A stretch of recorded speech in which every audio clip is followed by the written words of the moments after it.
ketiga, saya ingin bertanya, apa hukumnya jika kita sholat lalu kita menggunakan minyak wangi yang ada sedikit alkoholnya? Apakah sholat kita batal atau tidak? Terima kasih. Assalamualaikum warahmatullahi wabarakatuh.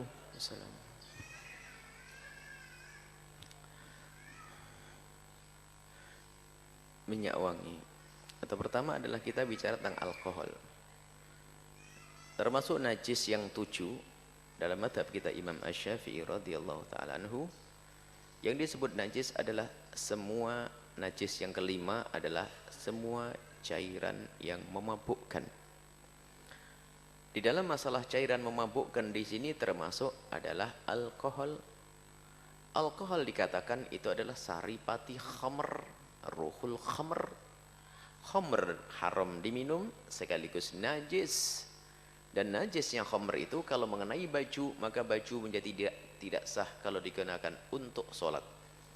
Dan jika digunakan untuk di tempat sajadah atau tempat sholat, maka menjadi sholat kita tidak sah. Kalau berkena badan pun menjadi tidak sah sholat kita. Sebab syarat sahnya sholat adalah harus kita itu terbebas dari najis di dalam badan, di dalam pakaian, dan di dalam tempat. Nah, alkohol adalah ruhnya khamr. Ruhnya khamr. Berkenaan dengan, kalau sudah begitu, maka kalau alkohol yang biasa dikonsumsi untuk diminum itu, karena itu adalah ruhnya khamr, maka hukumnya najis. Menurut 4 madhab, tidak ada perbedaan dalam hal ini.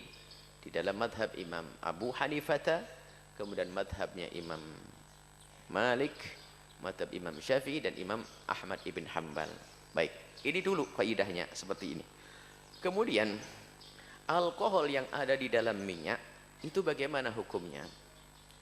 Baik, sekarang pertanyaannya, apakah alkohol yang ada di dalam minyak wangi itu sama dengan jenis alkohol yang biasa dikonsumsi untuk minuman keras? Nah, ini perlu dijelaskan. Apakah alkohol yang ada di dalam, nah ini kita perlu kembalikan kepada istilah ilmiahnya. Alkohol yang biasa digunakan dalam minyak wangi itu ternyata itu bukan alkohol yang bisa diminum. Kalau ada orang minum alkohol itu langsung buta matanya, karena itu sama sekali tidak bisa dikonsumsi untuk diminum. Jadi alkohol yang bisa diminum itu ada jenis yang lain. Nama apa? Nama kimianya kita lupa, ada nama kimia yang khusus. Jadi alkohol yang biasa digunakan di kosmetik, digunakan untuk minyak wangi, itu adalah bukan alkohol yang biasa digunakan untuk campuran minuman. Sebab alkohol yang biasa digunakan untuk minyak wangi itu sama sekali tidak bisa dikonsumsi. Siapapun yang mencoba meminumnya maka akan menjadi buta matanya, akan itu merusak. Baik, jika benar seperti itu, maka kasusnya alkohol yang biasa digunakan dalam minyak wangi ini bisa disamakan dengan hukum spiritus, minyak tanah. Diminum boleh enggak? Haram diminum, akan tapi kalau bersentuhan dengan pakaian tidak menjadi najis. Tapi spesial alkohol yang ada di dalam minyak wangi. Tapi kalau sudah alkoholnya alkohol yang berada di dalam makanan, minuman, maka itu adalah jenis alkohol yang bisa dikonsumsi. Maka itu adalah alkohol yang najis. Ini dijelaskan juga oleh ahlinya dalam hal ini. Baik, kalau memang kasusnya seperti itu, alkohol yang ada di minyak wangi itu adalah bukan jenis alkohol yang biasa digunakan untuk makanan atau minuman, maka tentu hukumnya berbeda. Seperti halnya spiritus diminum memang haram, tapi kalau kena baju tidak najis. Seperti halnya bensin, kalau kena baju kita tidak najis, tapi kalau diminum haram. Orang mau minum bensin, matilah dia. Baik, mabuk juga itu. Mabuk, karena ada spiritus diaduk. Baik, ini. Baik. Kemudian ada lagi yang mengatakan bahwasanya, ini yang ketiga, pembahasan yang ketiga. Alkohol yang ada di dalam minyak wangi itu adalah sama dengan alkohol yang bisa dikonsumsi.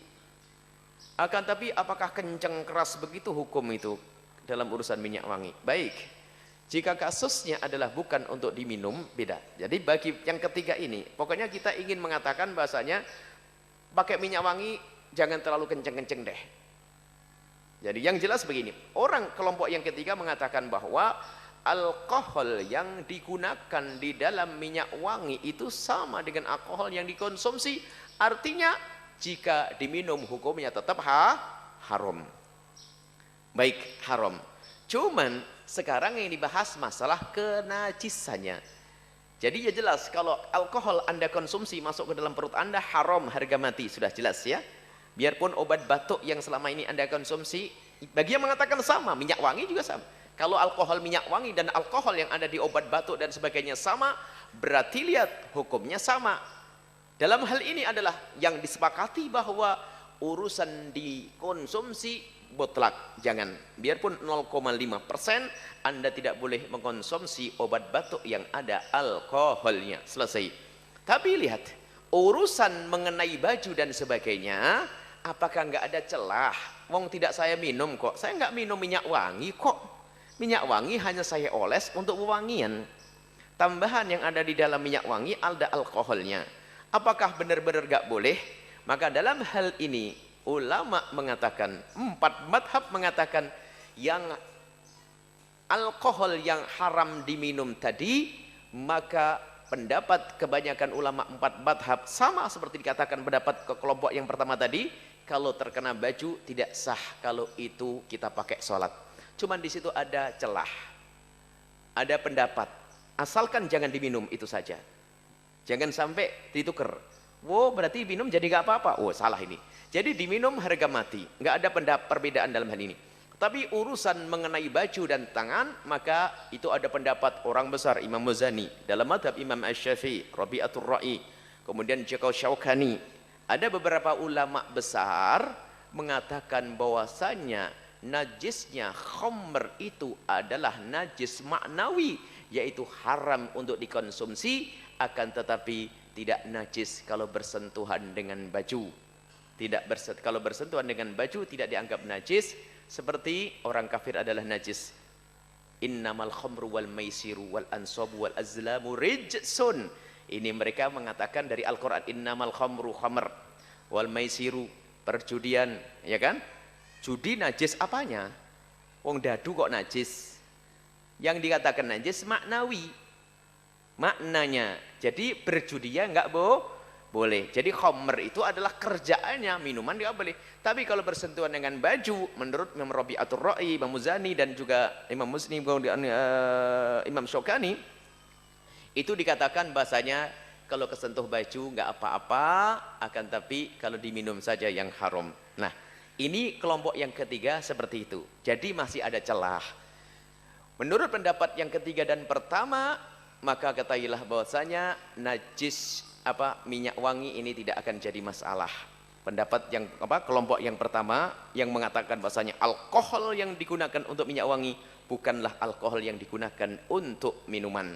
Kemudian pendapat kelompok yang ketiga membedakan bahwasanya najisnya khamr itu adalah bukan najis hissi, bukan najis secara zahir yang bersentuhan dengan baju lalu menjadi tidak sah sholat kita, akan tapi najis yang maknawi. Tapi itu mendapat lemah.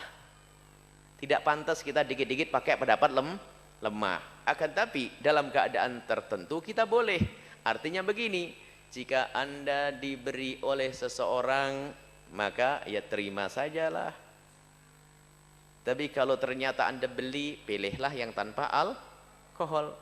Selagi masih ada peluang, jangan sampai nanti ada orang nyemprotkan kepada Anda, astagfirullahaladzim najis, la ilaha illallah, salat. Nah, ini tidak enak hati gitu. Jadi seperti itu. Dan ternyata memang kami lebih cenderung untuk mengikuti ulama kelompok yang pertama tadi. Ini adalah beda. Jadi kita gampang saja, ringan saja.